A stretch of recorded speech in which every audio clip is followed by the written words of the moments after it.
पिछले एपिसोड में हमने सुना हैदराबाद और रोहड़ी के मुतालिक। तो वसूक से कहा जा सकता है कि ये शहर उस दौर में नैरून और अरवड़ कहलाते थे, लेकिन बहुत से मुकामात वक्त और ज़माने की रेत में दबकर नज़रों से ओझल हो चुके हैं। अब आगे एपिसोड नंबर 39 सेविस्तान के मुतालिक तो यकीन हो चुका है कि ये आज का सेहून शरीफ है, लेकिन सीसम के मुतालिक कुछ भी वसूक से नहीं बताया जा सकता कि ये मुकाम आज भी मौजूद है या नहीं। एक अंग्रेज़ मौर्रिख हैग ने ख्याल जाहिर किया है कि सीसम वही कस्बा है जो मंझर झील के किनारे पर वाक़ है और आजकल शाह हसन कहलाता है, लेकिन ज़्यादातर मौर्रिख लिखते हैं कि कस्बा शाह हसन मोहम्मद बिन कासिम के दौर के बहुत बाद आबाद हुआ था। अलबत्ता ये कहा जा सकता है कि सीसम मंझर झील के किनारे पर ही वाक़ था। उस दौर में इस झील को कुंभ कहते थे। रास्ते में दरियाए सिंध हाइल था। मोहम्मद बिन कासिम ने कश्तियों का इंतज़ाम पहले ही करवा लिया था।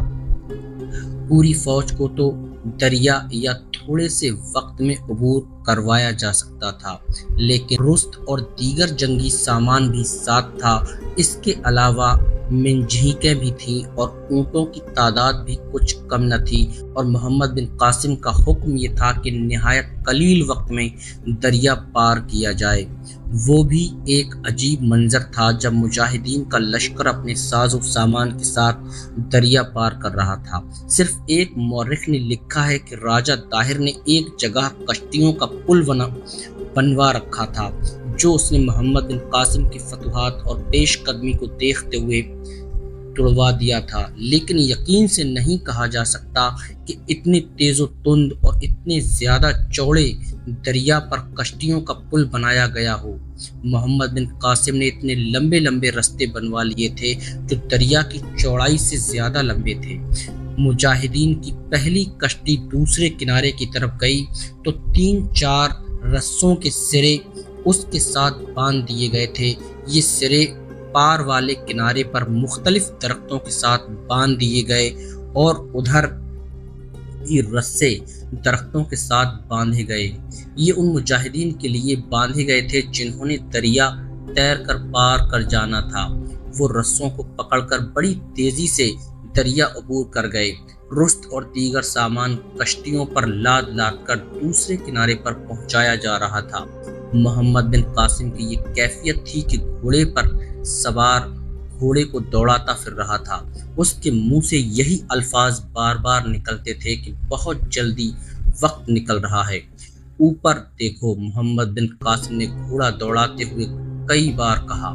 सूरज तुमसे आगे निकल गया है, तुम्हारे साए ढल रहे हैं। अपने नौजवान सिपह सालार का ये जोश व खरोश देखकर और उसकी वलवला अंगेज ललकार सुनकर घुड़सवार ने कश्तियों में घोड़े ले जाने का इंतजार न किया और घोड़े दरिया में डाल दिए। इस तरह दरियाए सिंध पीछे रह गया और मुजाहिदीन का लश्कर उसकी तेज़ तुंद मौजों को रौंदता आगे निकल गया। ये बताना मुमकिन नहीं कि मोहम्मद बिन कासिम ने रास्ते में कितने और कहां पड़ाव किए। अलबत्ता ये कहा जा सकता है कि रास्ते में 2-3 ऐसे किला बंद मुकाम आ गए थे जिन्हें सर करना ज़रूरी था।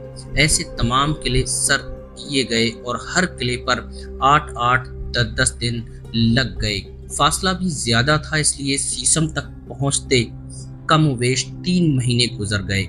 आखिर मोहम्मद बिन कासिम एक मुकाम तक पहुँच गया जो बंधान कहलाता था। ये सीसम तक पहुँचने के लिए आखिरी पड़ाव था। यहाँ आम पड़ाव की निस्बत ज़्यादा दिन रुकना था, क्योंकि यहाँ से सीसम को मुहासरे में लेने के लिए तैयार होकर आगे बढ़ना था। फौज को आराम की भी ज़रूरत थी, क्योंकि इस फौज ने बड़ी तेज़ रफ्तारी पर कूच किया था और रास्ते में मुहासरों की लड़ाइयाँ भी लड़नी पड़ी थी। सीसम के किले में काका और विजय राय को इत्तला मिल गई कि मुसलमानों की फौज आ गई है और बंधान के मुकाम पर खेमजन हो चुकी है। ये इत्तला मिलते ही विजय राय ने चिन्ना कौम के उन 1000 आदमियों को बुलाया और उन्हें भड़काने के लिए मुसलमानों के खिलाफ वही बातें की जो हर गैर मुस्लिम हुक्मरान या हाकिम अपनी फ़ौज और अपने अवाम को बताया करता था। मसलन ये कि मुसलमान घरों को लूट लेते हैं, जवान औरतों को अपने साथ ले जाते हैं और ऐसा कत्ले आम करते हैं कि किसी बच्चे को भी जिंदा नहीं रहने देते। विजय राय ने उन आदमियों से ये भी कहा कि अवाम की इज्जत, जान और उनके माल की हिफाजत हमारा फ़र्ज है, वरना हम सब मुसलमानों के बेदाम गुलाम हो जाएंगे। मौरखों ने लिखा है कि इलाका बूधीसा के एक कबीले ने, जिसका किसी भी तारीख में नाम नहीं लिखा, अपने तौर पर यह फैसला कर लिया कि वो मुसलमानों के पड़ाव पर शक खून मारेंगे। उनके बड़ों ने अज खुद ही हमला करने की बजाय ये बेहतर जाना कि सीसम के किले में जाकर राजा काका को बताया जाए कि वो मुसलमानों पर हमला करना चाहते हैं। चुनाचे उन्होंने अपना एक वफद सीसम किले को रवाना कर दिया। बाज़ मौरखों ने लिखा है कि इस कबीले को काका और विजय राय ने मुसलमानों पर शक खून मारने के लिए उकसाया और तैयार किया था, मगर हीग जो ज़्यादा मुस्तनद मालूम होता है लिखता है कि ये कबीला, जो गालिबन जाट था, अपने मजहब पर मर मिटने वाला कबीला था। उन लोगों ने सुना था कि अरब के मुसलमान अपना मजहब फैलाने आए हैं और वो जहाँ जाते हैं वहाँ के लोगों को जबरन मुसलमान बनाते हैं और जो उनका मजहब कबूल न करे उसे कत्ल कर देते हैं। चुनाचे इस्लाम को रोकने और अपने मजहब को बचाने के लिए ये लोग मुसलमानों के पड़ाव पर रात को हल्ला बोलने के लिए तैयार हो गए थे। बहरहाल इस वाक़े पर तमाम मौरखीन मुत्तफिक हैं कि इस कबीले का वफद सीसम किले में गया और राजा काका को अपना इरादा बताया। उसकी ज़्यादा खुशी विजय राय को हुई। उसने पंडितों को बुलाया और उन्हें कहा कि वो शक खून मारने के लिए शुभ रात बताएं और ये भी मालूम करें कि फतह के लिए कोई बलिदान कुर्बानी देने की ज़रूरत है या नहीं, अगर है तो क्या दिया जाए। पंडित मंदिर में चले गए और आने वाले वक्त के पर्दे चाक करने के अजीबो गरीब ढंग आजमाने लगे। अगर तुम लोग अरब की उस फौज को पड़ाव में ख़त्म कर दो तो मैं तुम्हें झोलियां भरकर इनाम दूंगा, विजय राय ने कहा। और जो आदमी मुसलमानों के सालार मोहम्मद बिन कासिम को जिंदा पकड़ कर लाएगा उसे फौज में बहुत बड़ा ओहदा, राजा के दरबार में आला रुतबा और उस मुसलमान सालार के सर के बराबर वजनी सोना दिया जाएगा और वो बूढ़ीसा की जिस लड़की को पसंद करेगा उसके साथ उसकी शादी कर दी जाएगी। और जो आदमी मोहम्मद बिन कासिम का सर लाएगा उसे इस सर के वजन से दुगना सोना दिया जाएगा और एक खूबसूरत और नौजवान लड़की भी उसे दी जाएगी। और हम तुम्हें अकेला नहीं छोड़ रहे। काका ने कहा, हम तुम्हारे साथ चिन्ना जाति के 1000 सवार भेजेंगे, तुम सब उनके साथ मिलकर हमला करोगे। महाराज की जय हो। वफद के एक आदमी ने कहा, हम इसलिए मैदान में उतरे हैं कि महाराज ताहिर की फौज मुसलमानों को नहीं रोक सकी। हम मुसलमानों को इस काबिल रहने ही नहीं देंगे कि वो आगे बढ़ सकें। वो यहाँ हमारी तलवारों और पर्चियों से मरने आए हैं, हम आपसे इनाम लेने नहीं आए। हम अपना फर्ज अदा करना चाहते हैं। पंडित महाराज शुभ रात बताएंगे, विजय राय ने कहा। और जिस रात तुम हमला करने जाओगे वो तमाम रात पंडित मंदिर में इबादत करते रहेंगे।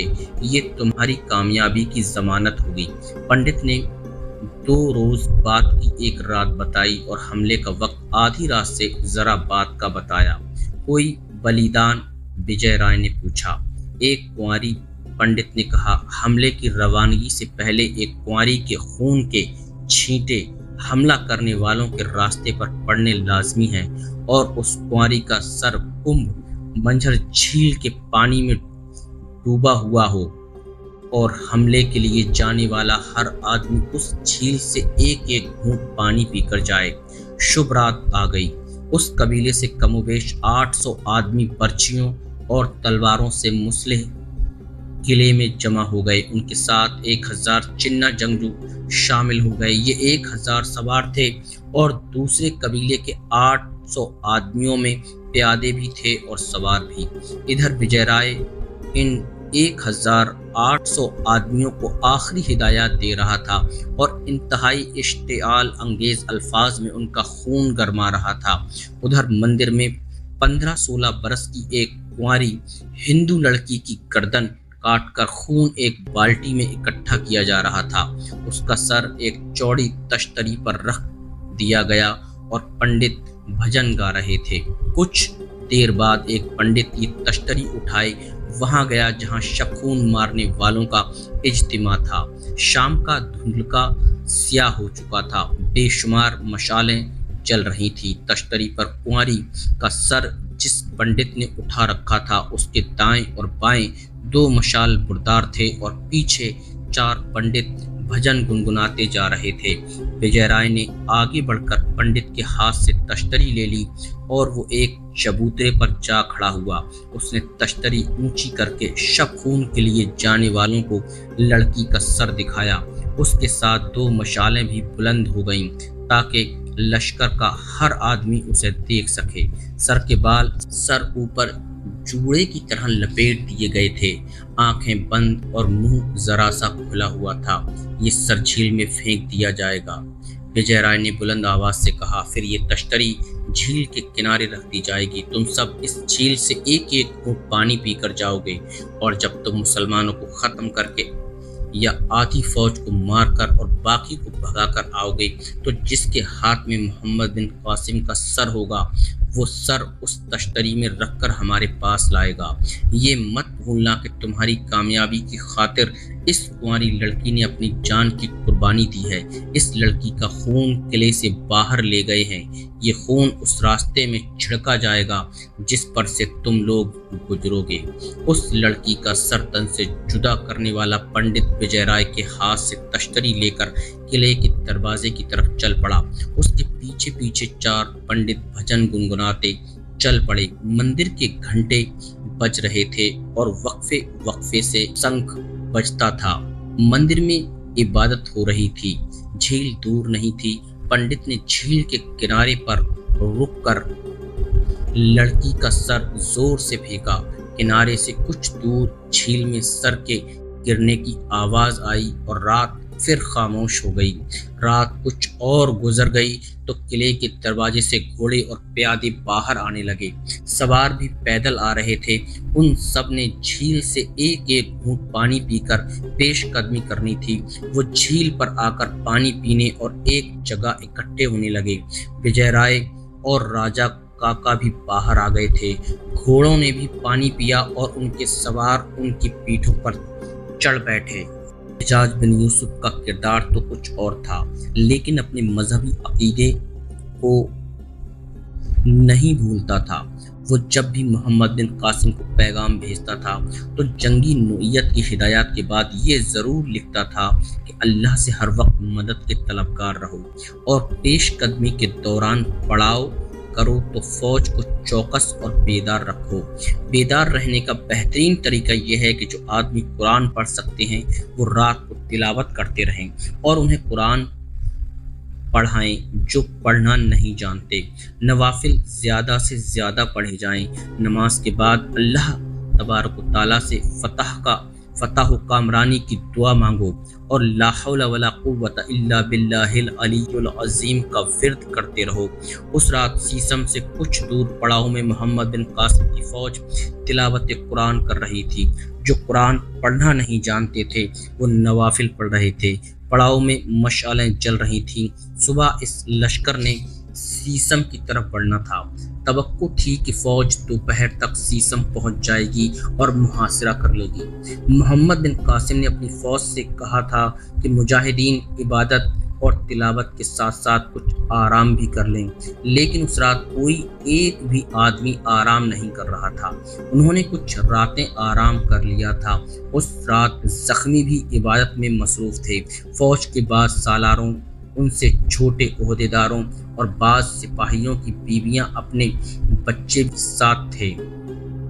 ये उस ज़माने का दस्तूर था कि फौजी जहां कहीं भी जाते अपने बीवी बच्चों को साथ ले जाते थे। मोहम्मद बिन कासिम की फौज के साथ भी ऐसे कई कुनबे थे। उनकी औरतें जख्मियों की देखभाल कर रही थीं। उधर 1800 मुंतखब जंगजू मुसलमानों की खेमागाह पर शबखून मारने आ रहे थे। मुसलमान اس قوم کی فوری مارکہ آرائی کے لیے تیار نہیں تھے۔ صرف سنتری چوکس تھے، ان میں گشتی سنتری بھی تھے جو کیمپ سے کچھ دور دور گشت کر رہے تھے۔ شک خون کی صورت میں وہ اپنی فوج کو قبل از وقت خبردار کر سکتے تھے، لیکن شک خون بڑا ہی تیز حملہ ہوتا تھا۔ اگر شک خون مارنے والے جو صحیح معنوں میں اتنے تیز ہوا کرتے تھے، وہ قبل از وقت دشمن کو اطلاع ملنے کے باوجود سنبھلنے کی مہلت نہیں دیا کرتے تھے۔ شک خون دراصل مسلمانوں کا طریقہ جنگ تھا۔ اس سے وہ دشمن کو اتنا زیادہ نقصان پہنچایا کرتے تھے کہ دشمن کی فوج حملہ کرنے یا حملہ روکنے کے قابل نہیں رہتی تھی۔ اب دیکھنا یہ تھا کہ وجے رائے اور کاکا کے چھاپا مار کس حد تک مسلمان چھاپا ماروں کے معیار تک پہنچ سکتے تھے۔ خطرہ یہ تھا کہ مسلمان بے خبر تھے اور انہیں شک خون کی توقع نہیں تھی۔ ایک پہلو اور زیادہ خطرناک تھا، وہ یہ کہ مسلمانوں کے کیمپ میں عورتیں اور بچے بھی تھے اور رسد کا ذخیرہ بھی ساتھ تھا۔ ہندو چھاپا مار ایک کنواری لڑکی کی قربانی دے کر آئے تھے اور ان کی کامیابی کے لیے سیسم کے مندر کے گھنٹے اور شنکھ بج رہے تھے اور پنڈت بھجن گا رہے تھے۔ محمد بن قاسم اور اس کے مجاہدین اللہ کے بھروسے پر تلاوت اور عبادت میں مشروف تھے۔ محمد بن قاسم اور اس کے مجاہدین اللہ کے بھروسے پر تلاوت اور عبادت میں مصروف تھے۔ شک خون کی کامیابی کی صورت میں اسلام کے اس سیلاب کو وہیں پر صرف رک ہی نہیں جانا تھا، بلکہ اسے واپس بحیرہ عرب میں گم ہو جانا تھا۔ تاریخوں میں صحیح طور پر وہ جگہ نہیں لکھی گئی جہاں مسلمانوں کا یہ پڑاؤ تھا۔ یہ صاف پتہ چلتا ہے کہ وہ جگہ سیسم سے آدھے دن کی مسافت جتنی دور تھی اور وہ جگہ اس علاقے کی عام سطح زمین سے نیچی تھی۔ یہ نشیبی زمین ہموار بھی نہیں تھی، اس میں 3.5 میل لمبائی اور کم و بیش 1.5 میل چوڑائی میں جگہ جگہ ٹیلے کھڑے تھے جو بھربھری مٹی کے تھے۔ وہاں صحرائی درخت بھی خاصے تھے اور ایک جگہ پانی اتنا زیادہ جمع تھا کہ لمبا چوڑا تالاب بنا ہوا تھا۔ یہ گہری جگہ سیسم کی طرف جانے والے سے دور ہٹی ہوئی تھی۔ یہ محمد بن قاسم کی عقل مندی تھی کہ اس نے عام راستے سے پیش قدمی نہیں کی تھی اور اس نے آخری پڑاؤ ایسی جگہ کیا تھا جس کے خد و خال نے اتنے بڑے لشکر کو رست کی گاڑیوں سمیت چھپا لیا تھا۔ یہ بھی ایک وجہ تھی کہ مسلمان اپنے آپ کو شک خون اور اچانک حملے سے محفوظ سمجھتے تھے، لیکن جب ہم یہ دیکھتے ہیں کہ وجے رائے اور کاکا نے مسلمانوں کے کیمپ پر شک خون مارنے کے لیے 1800 آدمی بھیجے تھے تو اس سے یہ پتہ چلتا ہے کہ انہیں معلوم تھا کہ مسلمانوں کا پڑاؤ کہاں ہے۔ محمد بن قاسم کے کیمپ سے رات بھر تلاوت قرآن کی مترنم آوازیں اٹھتی رہیں۔ تھوڑے تھوڑے وقفے سے کسی زخمی کی کراہنے کی آواز بھی اس مقدس ترنم میں شامل ہو جاتی تھی اور اس عورت کے قدموں کی چاپ بھی سنائی دیتی تھی جو کراہنے والے زخمی تک دوڑ کر پہنچتی تھی۔ توقع تھی کہ کیمپ کی ان آوازوں میں سیسم کے چھاپا ماروں کے گھوڑوں اور پیادوں کے قدموں کی ہنگامہ خیز آوازیں بھی شامل ہو جائیں گی، لیکن کیمپ کی آوازیں آہستہ آہستہ خاموش ہو گئیں اور کیمپ سے فجر کی اذان کی مقدس اور مترنم صدا ابھری اور سندھ کی خنک فضا کی لہروں پر تیرتی ہوئی دور دور تک پہنچنے لگی۔ سیسم کے مندر کے گھنٹے اور شنکھ ابھی تک بج رہے تھے۔ وجے رائے اور کاکا قلعے کی دیوار پر آن کھڑے ہوئے تھے، وہ اپنے چھاپا ماروں کی واپسی کی راہ دیکھ رہے تھے۔ اس وقت تک چھاپا ماروں کو واپس آ جانا چاہیے تھا۔ وہ تشتری جھیل کے کنارے پر رکھی ہوئی تھی جس میں کسی ایک چھاپا مار نے محمد بن قاسم کا سر رکھ کر وجے رائے کو پیش کرنا تھا۔ مسلمانوں کے کیمپ میں فجر کی نماز کے لیے جماعت کھڑی ہو گئی تھی۔ کیمپ کی فضا خاموش تھی، اس میں محمد بن قاسم کی قرات تیر رہی تھی اور درختوں پر بھی جیسے وجد طاری ہو گیا تھا۔ گھوڑے اور اونٹ خوراک کے لیے بے چین ہونے لگے تھے۔ وجے رائے اور کاکا قلعے کی دیوار پر کھڑے اس طرف دیکھ رہے تھے جس طرف سے ان کے چھاپا ماروں نے واپس آنا تھا۔ پاؤ پھٹنے لگی تھی، پھر افق پر شفق نمودار ہوئی۔ صحرا کی شفق بڑی ہی حسین ہوا کرتی ہے، لیکن اس صبح کی شفق وجے رائے اور کاکا کو بہت بری لگ رہی تھی۔ वो शफक की बजाय शकुन मारने वालों के घोड़ों की गर्द देखना चाहते थे। उफक से सूरज ने सर उठाया और उसकी पहली किरणें उस खत्ते को मुनव्वर करने लगी। विजय राय की बेकरारी गुस्से की सूरत इख्तियार कर गई। वो दीवार पर लंबे लंबे डग भरता इधर उधर टहलने लगा। क्या वो सब मारे गए हैं? उसने रुक कर कहा। मैं मान नहीं सकता।